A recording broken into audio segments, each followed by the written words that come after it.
एक समय की बात है।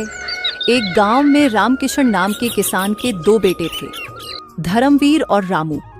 धर्मवीर बड़ा था, चालाक और खुदगर्ज।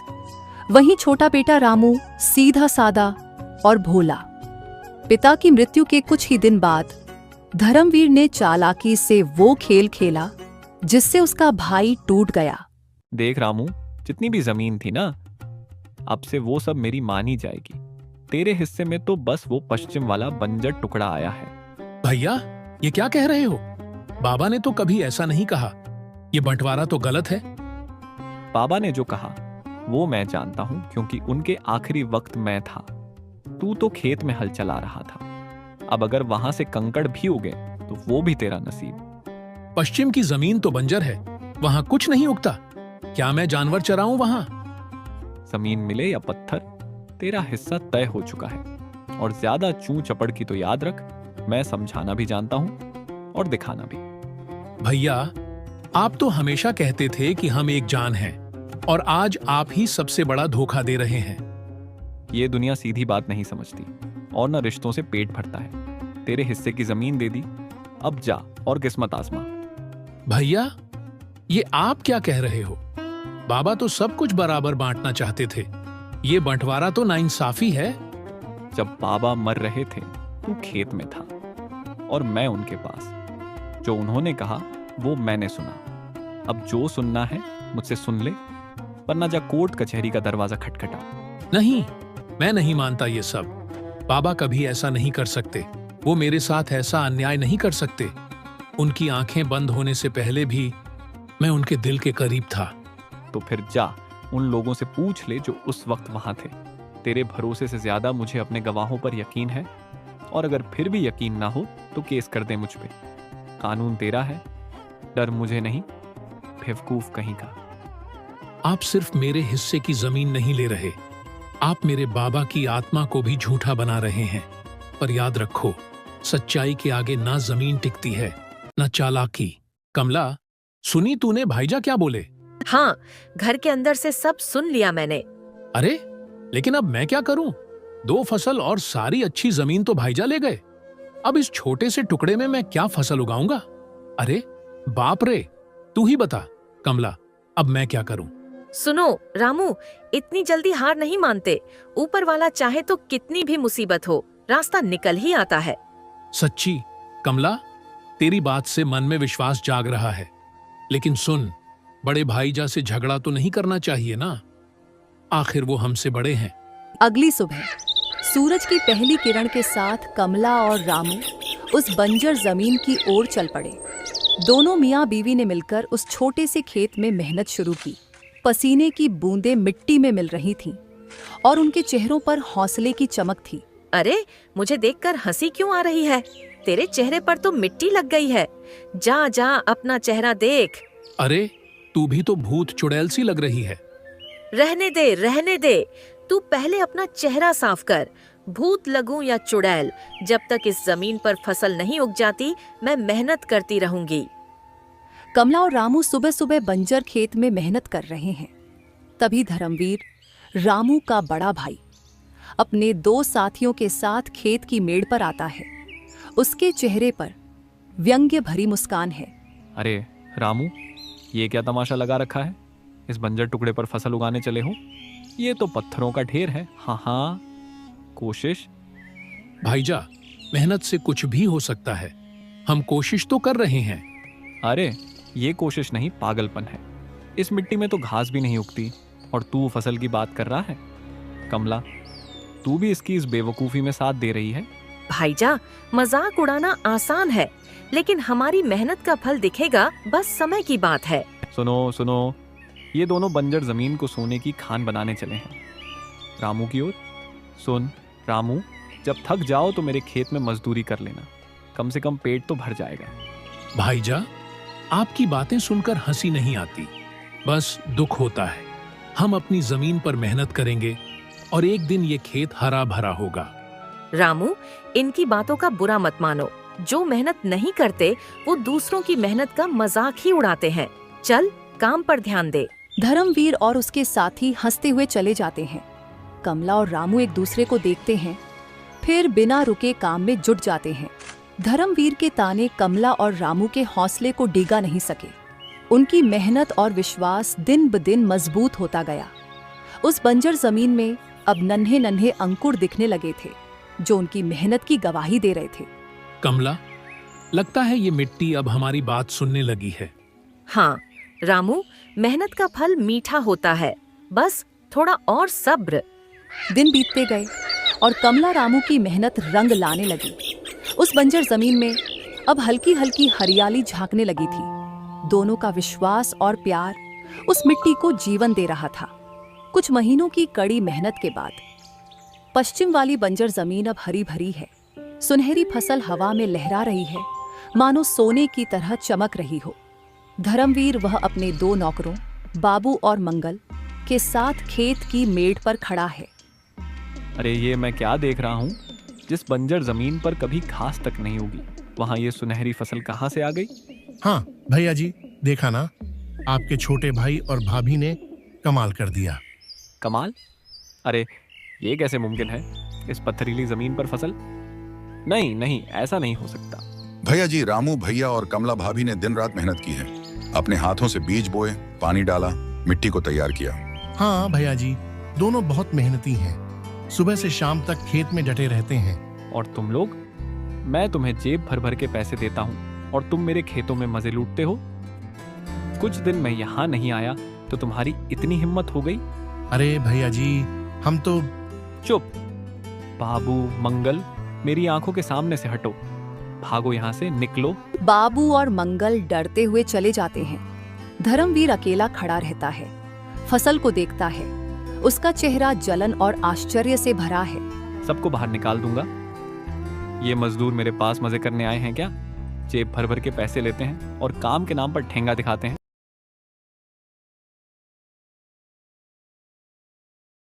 अरे क्या हुआ? सुबह सुबह इतना चिल्ला क्यों रहे हो?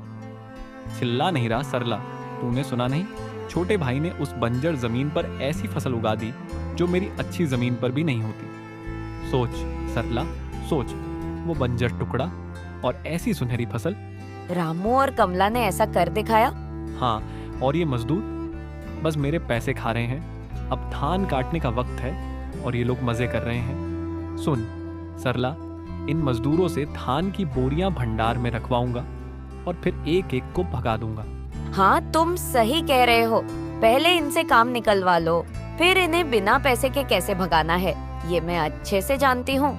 धर्मवीर का गुस्सा उसकी जलन को छिपा नहीं सका। उस रात कमला को तेज बुखार हो गया।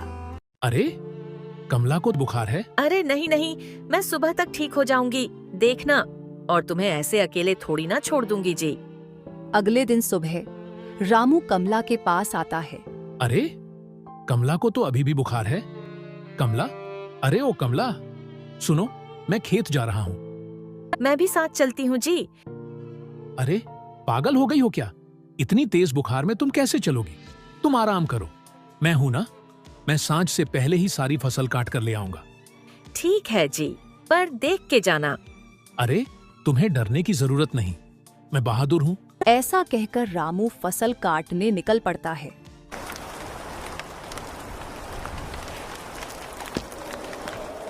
लेकिन तूफान ने रामू के इरादों पर पानी फेर दिया। खेत में धान काटते वक्त अचानक तेज बारिश शुरू हो गई। ऊपर वाला, अभी बारिश मत भेज, मुझे तो धान काटना है। बारिश बहुत तेज हो रही थी। रामू खेत में काम करते करते पूरी तरह भीग चुका था। भीगने से बचने के लिए वह पास के एक घने पेड़ की ओर भागा।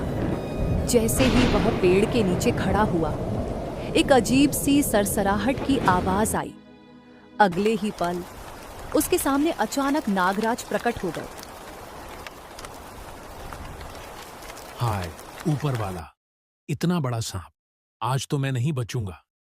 नागराज को सामने देखकर रामू की रूह कांप उठी। उसकी सांसें तेज हो गईं और डर के मारे वो पीछे की ओर भागने लगा। लेकिन उसे नहीं पता था कि पीछे एक गहरा गड्ढा है। जैसे ही उसने 2 कदम पीछे लिए, धप, रामू सीधे उस गड्ढे में गिर गया। अरे तू यहाँ चोरी करने आया था क्या? अब इस गड्ढे में सड़। तभी अचानक एक तेज बिजली चमकती है। पेड़ की बड़ी टहनी टूटकर सीधा नागराज पर गिरती है। उधर कमला की बेचैनी बढ़ती जा रही थी। रात हो चुकी थी और रामू अभी तक नहीं लौटा था। अरे, इतनी रात हो गई और ये अभी तक नहीं आए। न जाने क्यों मेरा दिल बहुत घबरा रहा है। मुझे तो अब बड़े भैया से मदद मांगनी चाहिए। बुखार के बावजूद उसने हिम्मत जुटाई और धर्मवीर के पास मदद मांगने गई। भैया, बड्ढे भैया, सुनो ना।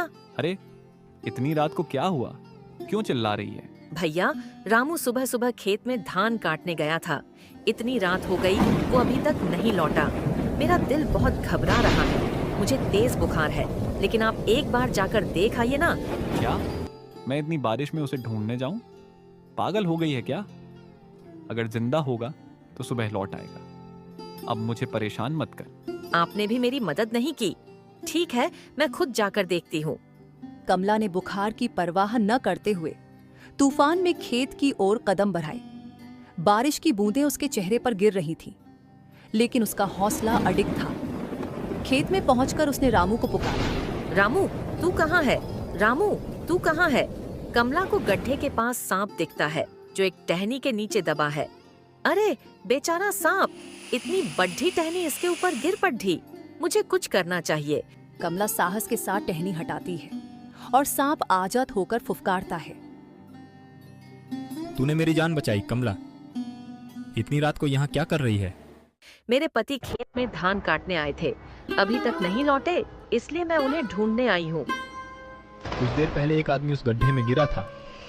जा देख, शायद वही तेरा पति हो। रामू, तू यहाँ है? सुनो। कमला, मैं यही हूँ, मुझे बचाओ कमला। हाँ, ये मेरे रामू की आवाज है। रुको, मैं तुम्हें निकालती हूँ। उस पेड्डी की जड्डाज को गड्ढे में उतारो। उसे पकड़ डाच कर तेरा पति बाहर आ सकता है। जल्दी कर। कमला जड्डेज को गड्ढे में डालती है और रामू उसका सहारा लेकर बाहर निकलता है। कमला, तूने इस तूफान में मेरी जान बचा ली, लेकिन हमारा सारा धान सारा खराब हो गया। हम बर्बाद हो गए कमला। दुखी मत हो रामू, नसीब में होगा तो हम फिर से ऐसी फसल उगाएंगे। लेकिन तू मुझे जिंदा मिल गया, मेरे लिए यही बहुत है। चल, अब घर चलते हैं। अच्छा, तो तुम मेरा गुप्त धन चोरी करने के लिए नहीं आए थे? गुप्त धन? नहीं भाई, मैं तो अपने खेत का धान काटने आया था। बारिश इतनी तेज आई कि इस पेड़ के नीचे छुपना पड़ा। तुम्हारी बातों से लग रहा है कि तुम नेक इंसान हो। तुम दोनों सच में अच्छे लोग हो। तुम्हारी पत्नी ने मेरी जान बचाई है, इसके लिए मैं तुम दोनों को इनाम देना चाहता हूँ। आओ मेरे साथ। तीनों एक गड्ढे के पास पहुंचते हैं। बारिश अब थम चुकी थी। देखो, इस गड्ढे में सोने की मोहरों से भरे कई घड़े हैं। जितना मन हो ले लो। सोने की मोहरें? हाँ, सालों से मैंने ये गुप्त धन यहाँ छुपा कर रखा था। अब ये तुम जैसे सच्चे लोगों का है।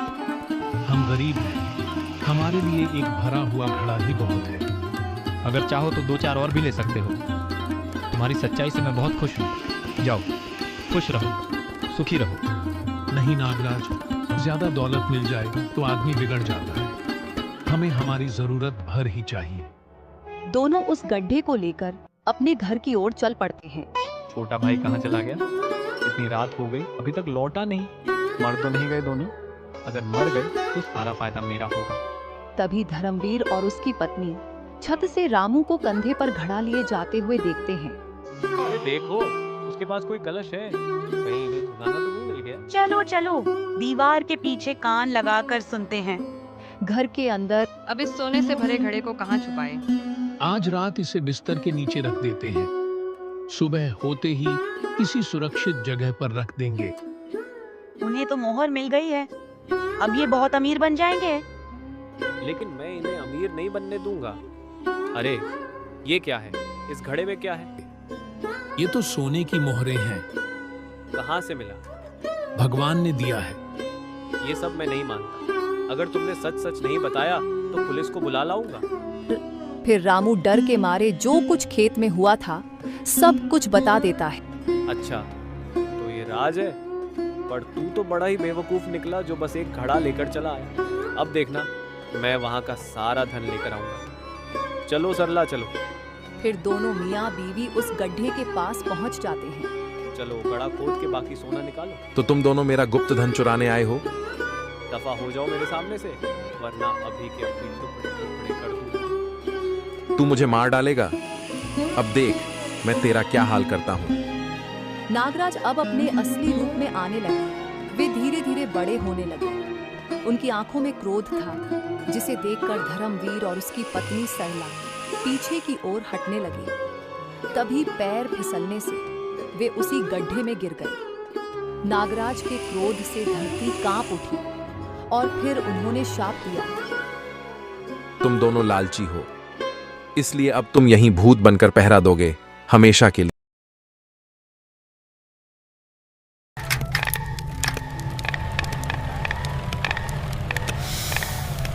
एक समय की बात है, एक छोटे से गांव में रामलाल और उसकी पत्नी गायत्री रहते थे। गांव में भीषण गर्मी का कहर था, चारों तरफ सूखा पड़ा था और पानी की एक एक बूंद के लिए लोग तरस रहे थे। पानी की कमी के कारण उनकी फसल को भी सही समय पर पानी नहीं मिल पा रहा था, जिससे उनकी फसल धीरे धीरे सूखकर खराब होती जा रही थी और उनकी चिंता दिन ब दिन बढ़ती जा रही थी। सुनिए जी, ऐसे कब तक चलता रहेगा? हमारी फसल तो पूरी तरह सूखने लगी है, कुछ करना पड़ेगा। क्या करें गायत्री, आसमान से एक बूंद पानी नहीं गिर रहा। अब हमारे बस में भी क्या है। एक बात कहूँ, आप बुरा मत मानिएगा, क्यों ना आप श्याम के खेत वाले कुएं से थोड़ा पानी ले आए, उसी से अपने खेत में डाल देंगे तो शायद फसल बच जाए। अरे ये क्या कह रही हो तुम? श्याम हमें पानी क्यों देगा? वो तो पहले ही अपने पानी को लेकर बड़ा सख्त है। आप एक बार जाकर बात तो कीजिए, शायद मान जाए। आखिर गांव के ही तो हैं हम सब। मुसीबत में एक दूसरे के काम नहीं आएंगे तो कौन आएगा?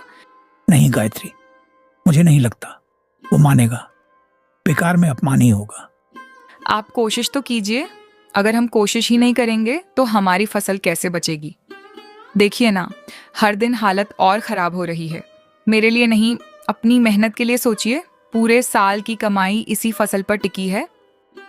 हाँ, ये तो तुम सही कह रही हो, लेकिन ठीक है, तुम कह रही हो तो मैं जाकर बात कर लेता हूं। लेकिन अगर उसने मना कर दिया तो फिर कुछ और सोचेंगे। हाँ, बस आप एक बार कोशिश कर लीजिए, भगवान सब ठीक करेगा। ठीक है, मैं अभी श्याम के खेत की तरफ जाता हूं, देखता हूं क्या हो सकता है। रामलाल श्याम के पास जाता है।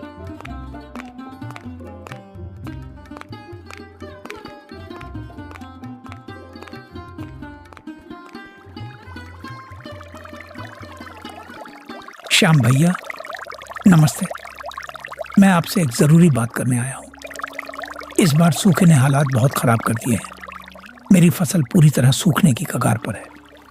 अगर आप अपने कुएं से थोड़ा सा पानी दे देते तो शायद मेरी फसल बच जाती। मैं आपका एहसान कभी नहीं भूलूंगा। रामलाल नमस्ते, लेकिन मैं तुम्हारी कोई मदद नहीं कर सकता। तुम्हें पता है मेरा पानी भी बहुत सीमित है। अगर मैं सबको देने लगूंगा तो मेरा खुद का खेत सूख जाएगा। भैया हाथ जोड़कर विनती है, थोड़ा सा पानी दे दीजिए, नहीं तो सब बर्बाद हो जाएगा।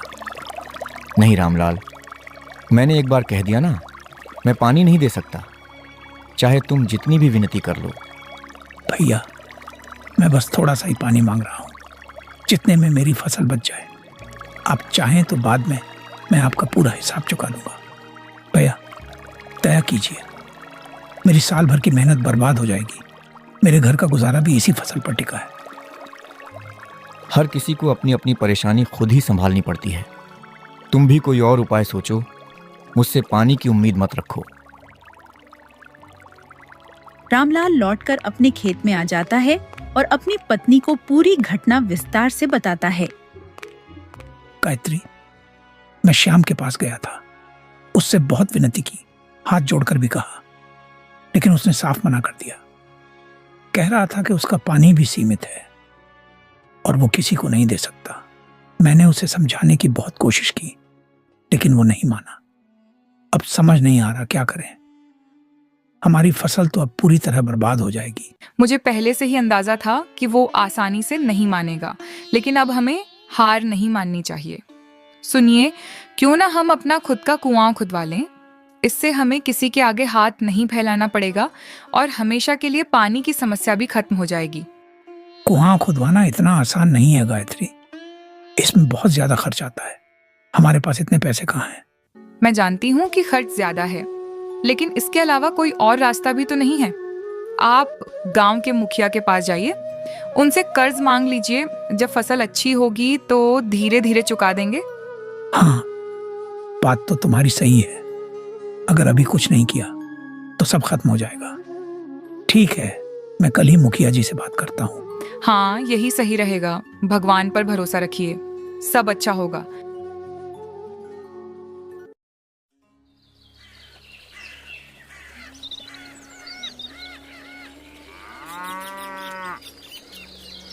रामलाल मुखिया के पास जाता है।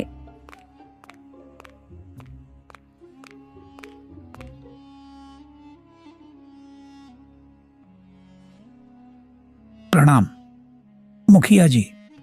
अरे रामलाल, आओ आओ। कैसे आना हुआ? आज यहाँ किस काम से आए हो? जी, मैं आपसे एक जरूरी काम के लिए आया हूँ। दरअसल मुझे थोड़ी मदद की जरूरत है। कैसी मदद रामलाल? साफ साफ बताओ, क्या परेशानी है? मुखिया जी, इस बार सूखे की वजह से मेरी फसल पूरी तरह खराब होने की कगार पर है। बहुत कोशिश की, लेकिन कहीं से पानी का इंतजाम नहीं हो पाया। मैंने श्याम से भी मदद मांगी, लेकिन उसने मना कर दिया। अब मेरे पास कोई रास्ता नहीं बचा है। तो तुम मुझसे क्या चाहते हो? मुखिया जी, मैं आपसे कुछ पैसे उधार मांगने आया हूं, ताकि अपने खेत में कुआं खुदवा सकूं और अपनी फसल बचा सकूं। मैं वादा करता हूं, जैसे ही फसल ठीक होगी मैं आपका सारा कर्ज धीरे धीरे चुका दूंगा। ठीक है रामलाल, तुम्हारी परेशानी मैं समझ सकता हूँ। तुम मेहनती आदमी हो और सच बोल रहे हो।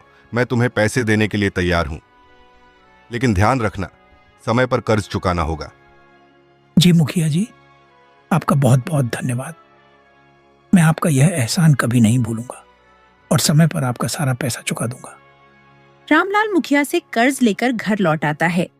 उसके मन में अब एक ही लक्ष्य होता है, अपने खेत में पानी की व्यवस्था करना।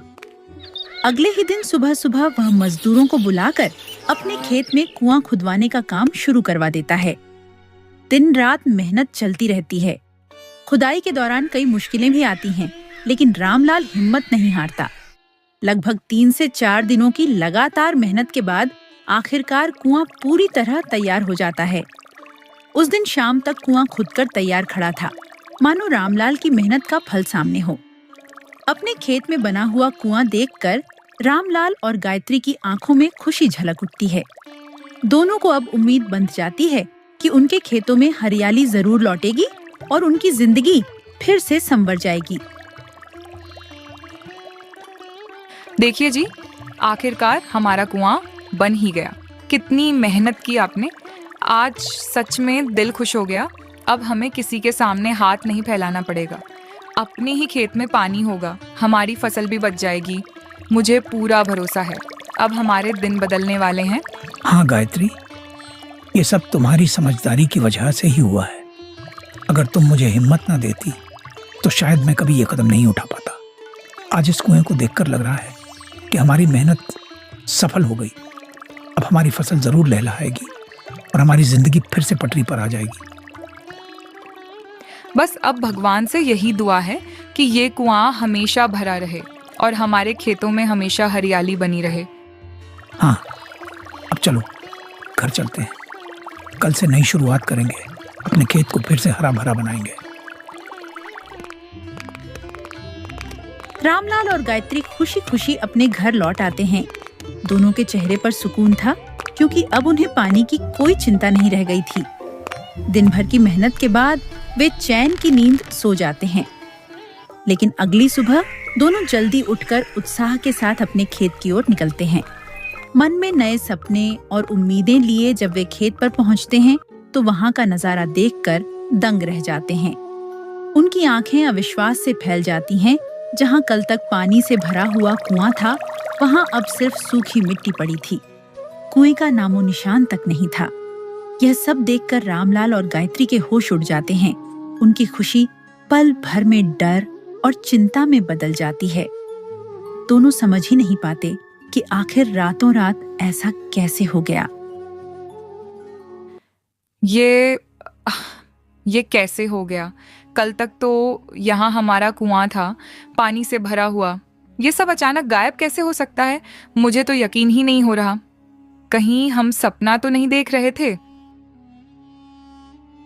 नहीं गायत्री, ये सपना नहीं है, ये हकीकत है। लेकिन ये समझ नहीं आ रहा कि रातों रात ऐसा कैसे हो गया। इतना बड़ा कुआं, वो भी पूरी तरह गायब। ये कोई सामान्य बात नहीं है। अब हम क्या करेंगे? बड़ी मुश्किल से तो हमने ये कुआं खुदवाया था, सब कुछ खत्म हो गया, फिर से वही परेशानी। हिम्मत रखो गायत्री, घबराने से कुछ नहीं होगा। हमें पता लगाना होगा कि आखिर ये हुआ कैसे, तभी हम इसका कोई हल निकाल पाएंगे। रामलाल और गायत्री दोनों हताश होकर खेत में ही जमीन पर बैठ जाते हैं। उनके चेहरे पर गहरी चिंता साफ दिखाई दे रही थी। कुछ देर तक दोनों बिना कुछ बोले चुपचाप बैठे रहते हैं, मानो समझ ही नहीं पा रहे हों कि आखिर यह सब हुआ कैसे। चारों तरफ सन्नाटा पसरा होता है और वे गहरी सोच में डूबे रहते हैं। तभी अचानक गायत्री रामलाल की ओर देखते हुए धीमे और कांपते स्वर में कहती है, सुनिए, ये ऐसे ही नहीं हो सकता। कहीं हमारा कुआं चोरी तो नहीं हो गया? आप राजा के पास जाकर शिकायत कीजिए। कुआं चोरी? ये कैसी बात कर रही हो? लोग हमारा मजाक उड़ाएंगे। फिर भी आप एक बार जाकर बात कीजिए, शायद कोई हल मिल जाए। ठीक है, तुम कह रही हो तो मैं राजा के पास जाता हूँ। गायत्री के बार बार जिद करने पर रामलाल अंततः महाराज की राजसभा में पहुंच जाता है और हाथ जोड़कर उनसे अपनी परेशानी बताते हुए मदद की गुहार लगाता है।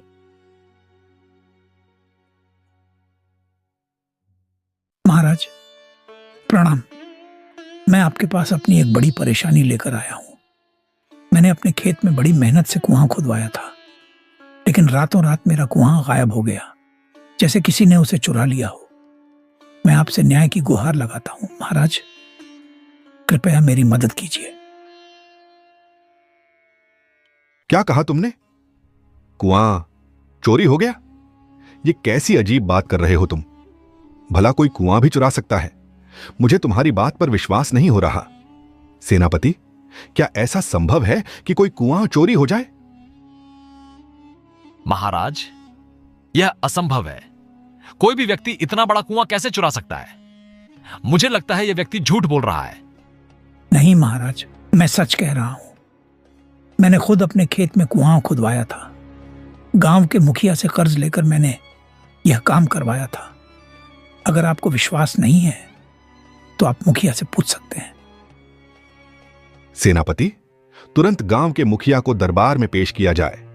हम सच्चाई जानना चाहते हैं। जी महाराज, जैसा आदेश। मैं अभी मुखिया को लेकर आता हूं। रामलाल की बात सुनते ही महाराज गंभीर हो जाते हैं। वे तुरंत सेनापति को आदेश देते हैं और मुखिया को बिना देर किए राजसभा में बुलवाया जाता है।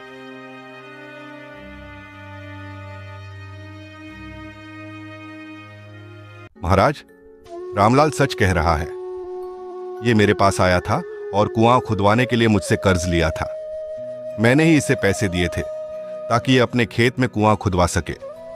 महाराज, मैं फिर से विनती करता हूं, मैं झूठ नहीं बोल रहा हूं। मैंने अपनी मेहनत और उधार लिए हुए पैसों से कुआं खुदवाया था, लेकिन रातों रात वह गायब हो गया। मैं आपसे न्याय की गुहार लगाता हूं, कृपया मेरी मदद कीजिए। अब बात गंभीर लग रही है। सेनापति, तुम तुरंत रामलाल के खेत में जाओ और इस पूरे मामले की अच्छी तरह जांच करो। हमें सच्चाई का पता लगना चाहिए कि आखिर ये सब कैसे हुआ। जी महाराज, मैं अभी जाकर पूरी जांच करता हूं और सच्चाई का पता लगाकर आपके सामने प्रस्तुत करूंगा। सेनापति रामलाल के साथ उसके खेत पर पहुंचते हैं और पूरे खेत का बारीकी से निरीक्षण करते हैं। वे हर कोने को ध्यान से देखते हैं, मानो किसी रहस्य का सुराग खोज रहे हों।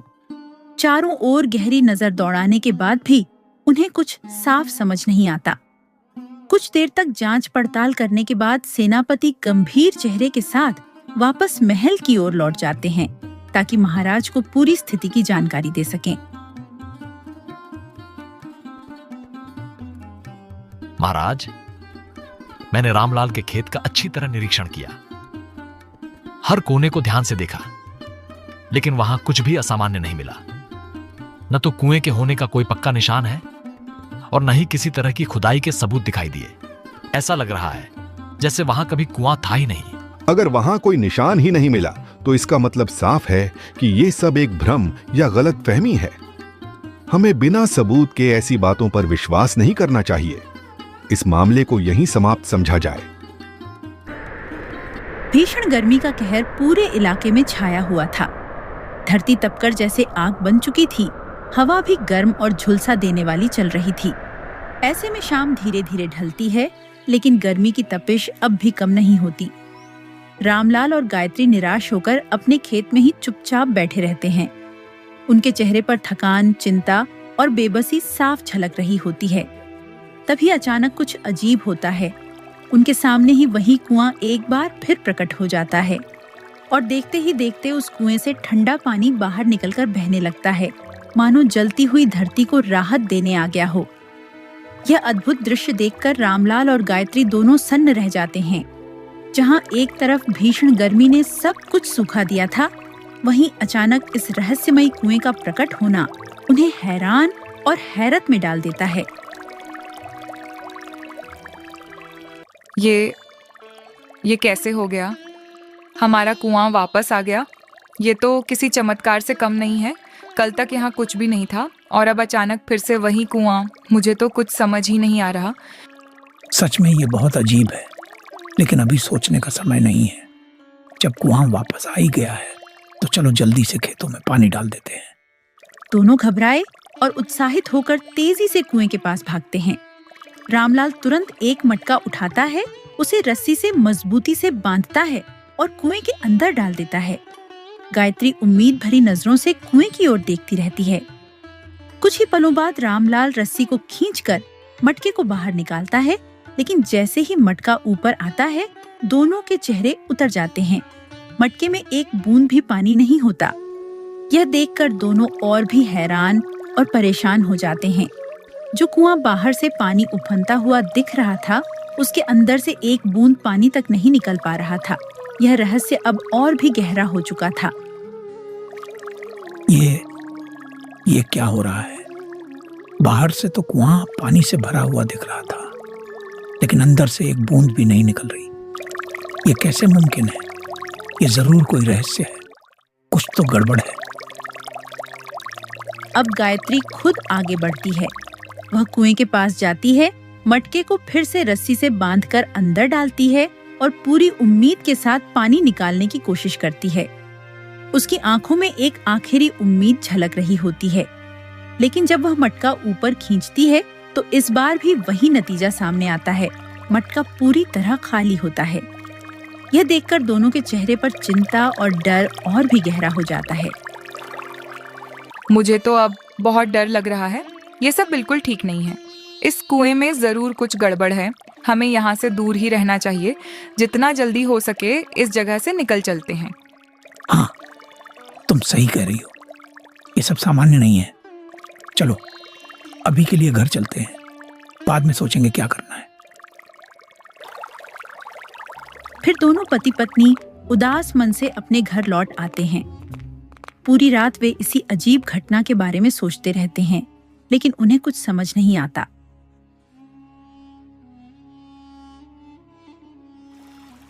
अगली सुबह वे जल्दी उठकर फिर अपने खेत की ओर जाते हैं, इस उम्मीद में कि शायद सब पहले जैसा हो गया हो। लेकिन खेत में पहुंचते ही उनका दिल बैठ जाता है। वहां कुआं फिर से गायब होता है। यह देखकर दोनों के पैरों तले जमीन खिसक जाती है। घबराई हुई गायत्री कांपती आवाज में कहती है, ये फिर से गायब हो गया। ये सब क्या हो रहा है? अब तो मुझे पक्का यकीन हो गया है कि ये कोई साधारण बात नहीं है। सुनिए, गांव के बाहर जो बूढ़ी औरत रहती है ना, वही हमारी मदद कर सकती है। उसके पास जरूर इसका जवाब होगा। आप चलिए मेरे साथ। मुझे नहीं लगता वहां जाना ठीक होगा। लोग कहते हैं वो औरत बहुत रहस्यमयी है। फिर भी हमें एक बार उसके पास जाना चाहिए। शायद वही हमारी मदद कर सके। ठीक है, अगर तुम्हें इतना यकीन है तो चलो उसी के पास चलते हैं। उनके गांव के बाहर एक छोटी सी कुटिया में एक बूढ़ी औरत रहा करती थी। लोग कहते थे कि उसे भूत, भविष्य और वर्तमान तीनों का पूरा ज्ञान था। उसके बारे में तरह तरह की कहानियां गांव में फैली हुई थीं, जिससे लोग उससे थोड़ा डरते भी थे और उसका सम्मान भी करते थे। गायत्री के बार बार जिद करने पर आखिरकार रामलाल मान जाता है। दोनों गांव के किनारे स्थित उसी बूढ़ी औरत की कुटिया की ओर बढ़ते हैं, मन में डर और उम्मीद दोनों लिए हुए। अम्मा, प्रणाम। मैं आपके पास अपनी एक बड़ी समस्या लेकर आया हूँ। हमारे खेत में हमने बड़ी मेहनत से कुआं खुदवाया था, लेकिन वो बार बार अचानक गायब हो जाता है और फिर अपने आप प्रकट हो जाता है। हमें समझ ही नहीं आ रहा कि ये सब क्या हो रहा है। कृपया हमारी मदद कीजिए अम्मा। हम बहुत परेशान हैं। हमें कुछ समझ नहीं आ रहा कि ये किस तरह की समस्या है। आप ही हमें कोई उपाय बताइए जिससे हमारी ये परेशानी दूर हो सके और हमें सच्चाई का पता चल सके। मैंने तुम्हारी सारी बातें ध्यान से सुन ली है और जो कुछ तुम्हारे साथ हो रहा है वो कोई साधारण बात नहीं है। ये तुम्हारे पिछले जन्मों के कर्मों का फल है जो तुम्हें इस जन्म में भुगतना पड़ रहा है। यही कारण है कि तुम्हारे साथ ये अजीब घटनाएं हो रही हैं। सुनो, मैं तुम्हें तुम्हारे पिछले जन्म की बात बताती हूँ। उस जन्म में तुम इसी गांव के एक बहुत अमीर सेठ थे। धन दौलत की कोई कमी नहीं थी, लेकिन तुम्हारे अंदर बहुत घमंड भी था। एक समय ऐसा आया जब पूरे गांव में भयानक अकाल पड़ा। नदियां और तालाब सब सूख गए। लोग एक एक बूंद पानी के लिए तरसने लगे, लेकिन तुम्हारे घर का कुआं हमेशा पानी से भरा रहता था। वो कभी नहीं सूखता था।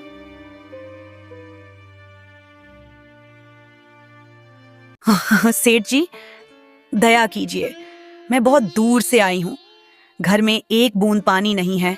ये 2 घड़े लाई हूँ। थोड़ा सा पानी दे दीजिए, भगवान आपका भला करेगा। मैं हाथ जोड़कर विनती करती हूँ, मुझे पानी दे दीजिए। अरे बुढ़िया, यहाँ से चली जा। मेरे कुएं का पानी सबको बांटने के लिए नहीं है। अगर मैं हर किसी को पानी देने लगूं तो मेरे लिए क्या बचेगा। जाओ यहाँ से, मुझे फालतू की बातें मत सुनाओ। सेठ जी, इतना कठोर मत बनिए। मैं बहुत प्यास से तड़प रही हूँ। बस थोड़ा सा पानी दे दीजिए। मैं आपके चरणों में गिरती हूँ, भगवान के लिए मना मत कीजिए। मैंने कहा ना, यहाँ से निकल जाओ। बार बार वही बात मत दोहराओ। मुझे तुम्हारी कोई मदद नहीं करनी। सेठ जी, दया कीजिए, नहीं तो मैं यहीं मर जाऊंगी। मुझे कोई फर्क नहीं पड़ता। जाओ यहाँ से, नहीं तो नौकरों से कहलवाकर तुम्हें बाहर निकलवा दूंगा। जमुना काकी वहां से निराश होकर लौट पड़ती है। उसके कदम भारी हो चुके होते हैं और चेहरे पर मायूसी साफ झलक रही होती है। रास्ते में अचानक उसकी मुलाकात सरिता से होती है, जो उसे ध्यान से देखती है। सरिता की नजर जैसे ही उसके हाथ में पकड़े खाली मटके पर पड़ती है, वह हैरानी से पूछ बैठती है, अरे काकी, ये क्या हाल बना रखा है आपने? और ये मटके भी खाली हैं? क्या उस लालची सेठ ने आपको थोड़ा सा भी पानी नहीं दिया? क्या बताऊं बेटी, मैंने उससे बहुत विनती की, हाथ जोड़े, पैर पड़े, लेकिन उसका दिल नहीं पसीजा। उसने मुझे वहां से भगा दिया। सच कहती हूँ, ऐसा कठोर इंसान मैंने कभी नहीं देखा। अब इस गांव में रहना भी मुश्किल हो गया है। ये आदमी कितना निर्दयी है, ऐसे वक्त में भी लोगों की मदद नहीं करता। हाँ काकी, आप ठीक कह रही हैं। जब ऐसे लोग मदद नहीं करेंगे तो यहाँ जीना ही बेकार है। मुझे लगता है हमें ये गांव छोड़ देना चाहिए। कहीं और जाकर अपना गुजारा करना पड़ेगा। सही कह रही हो बेटी, अब यहाँ रहने का कोई मतलब नहीं। चलो हम दोनों ये गांव छोड़ देते हैं, शायद कहीं और हमें थोड़ा सहारा मिल जाए। इसी तरह कुछ दिनों बाद गांव के और लोग भी उस लालची सेठ के पास पानी मांगने आते हैं, लेकिन सेठ किसी को भी पानी देने से साफ मना कर देता है। उसकी कठोरता और लालच देखकर सभी गांव वाले बेहद निराश हो जाते हैं। आखिरकार मजबूर होकर वे गांव छोड़ने का फैसला कर लेते हैं और पानी की तलाश में निकल पड़ते हैं। हर व्यक्ति अपने हाथ में एक एक मटका लिए अनजान राहों पर चल रहा होता है। सबके चेहरों पर थकान और बेबसी साफ दिखाई देती है। तभी रास्ते में उन्हें दूसरे गांव का एक आदमी मिलता है जो उन्हें गौर से देखता है। अरे, आप सब लोग ऐसे एक साथ कहाँ जा रहे हैं? सबके हाथ में मटके हैं और चेहरे पर इतनी परेशानी क्यों है? बेटा, क्या आप बताएं, हमारे गांव में भयानक सूखा पड़ा है। पानी की एक बूंद भी नहीं बची। हम सब उस सेठ के पास गए थे जिसके कुएं में हमेशा पानी रहता है, लेकिन उसने किसी को एक बूंद पानी भी नहीं दिया। उसकी लालच और कठोरता ने हमें मजबूर कर दिया कि हम गांव छोड़ दें। अब हम सब पानी की तलाश में भटक रहे हैं। आप लोग चिंता मत कीजिए, आप सब मेरे साथ चलिए। हमारे गांव में एक नदी है जिसका पानी कभी नहीं सूखता। वहां आप सब आराम से पानी पी सकते हैं, और अगर आप चाहें तो मेरे गांव में ही रह सकते हैं। मेरा बड़ा खेत है, मैं आप सबको काम पर लगा दूंगा ताकि आप सबका गुजारा अच्छे से हो सके। सभी गांव वाले धनराज के पीछे पीछे चलने लगते हैं। कुछ दूर आगे बढ़ने के बाद अचानक उन्हें एक बड़ी सी नदी दिखाई देती है। नदी को देखते ही सबकी आंखों में चमक आ जाती है और वे दौड़ते हुए उसके पास पहुंचते हैं। कई दिनों की प्यास से व्याकुल लोग जैसे ही पानी पीते हैं, उनकी जान में जान आ जाती है और वे तृप्त होकर राहत की सांस लेते हैं। सभी गांव वाले कृतज्ञता से धनराज का धन्यवाद करते हैं। बेटा धनराज, तुम तो हमारे लिए भगवान बनकर आए हो। कई दिनों से प्यासे थे हम, आज जी भरकर पानी पिया है। तुम्हारा ये उपकार जिंदगी भर याद रहेगा। भगवान तुम्हें हमेशा खुश रखे। धनराज जी, आपने हमारी जान बचा ली। अगर आप हमें यहाँ नहीं लाते तो पता नहीं हमारा क्या होता। आपका ये एहसान हम कभी नहीं भूलेंगे। आपने हमें नई उम्मीद दी है। आप लोग धन्यवाद मत कहिए। इंसान होने के नाते एक दूसरे की मदद करना कि हमारा कर्तव्य है। अब आप सब चिंता छोड़ दीजिए। यहां आप सब सुरक्षित हैं और आराम से अपना जीवन फिर से शुरू कर सकते हैं। धनराज अपने गांव का एक अमीर लेकिन उतना ही नेक और सज्जन व्यक्ति था। वह उन सभी गांव वालों को अपने साथ अपने गांव ले जाता है और हर किसी को उसकी योग्यता के अनुसार कोई न कोई काम दे देता है ताकि वे सम्मान के साथ अपना गुजारा कर सकें और नई शुरुआत कर सकें। अम्मा, अब हमें अपनी गलती समझ में आ गई है। हमसे बहुत बड़ा पाप हुआ था, लेकिन अब हम क्या करें? इस मुसीबत से कैसे बाहर निकलें? कृपया हमें कोई रास्ता बताइए। अम्मा, हमसे जो भी गलती हुई है हम उसके लिए क्षमा चाहते हैं। अब हम वैसा कभी नहीं करेंगे। बस आप हमें कोई उपाय बताइए जिससे हमारी ये परेशानी दूर हो सके। तुम दोनों ध्यान से सुनो। ये सब यूं ही नहीं हो रहा। तुम्हें उन प्यासे गांव वालों का श्राप लगा है जिनकी तुमने पिछले जन्म में मदद नहीं की थी। उसी श्राप के कारण तुम्हारा कुआं तुम्हारे सामने होकर भी तुम्हारे किसी काम का नहीं बन पाता।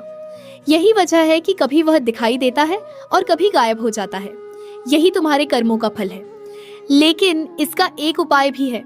तुम्हारे राज्य के जो राजा हैं, जो न्यायप्रिय और धर्म के मार्ग पर चलने वाले हैं, अगर उनके हाथों से उस कुएं का पानी निकाला जाएगा तो तुम्हारे पाप धुल सकते हैं और तुम्हें इस श्राप से मुक्ति मिल सकती है।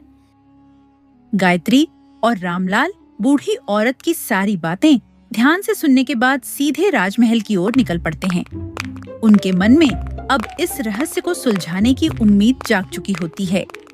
राजमहल पहुंचकर रामलाल महाराज के सामने हाथ जोड़कर पूरी घटना विस्तार से सुनाता है और उनसे मदद की गुहार लगाता है। महाराज, प्रणाम। मैं एक बार फिर आपकी शरण में आया हूँ। मैंने एक बूढ़ी अम्मा से अपनी समस्या के बारे में पूछा। उन्होंने बताया कि ये सब हमारे पिछले जन्म के कर्मों का फल है और इसका एक ही उपाय है। अगर आपके हाथों से हमारे कुएं का पानी निकाला जाएगा तो यह श्राप खत्म हो सकता है। महाराज, मैं आपसे विनती करता हूँ, कृपया हमारी मदद कीजिए। महाराज, मुझे यह सब एक कहानी जैसा लग रहा है। बिना किसी पक्के सबूत के इस तरह की बातों पर विश्वास करना उचित नहीं है। यह संभव नहीं लगता कि किसी के हाथ से पानी निकालने से कोई श्राप खत्म हो जाए।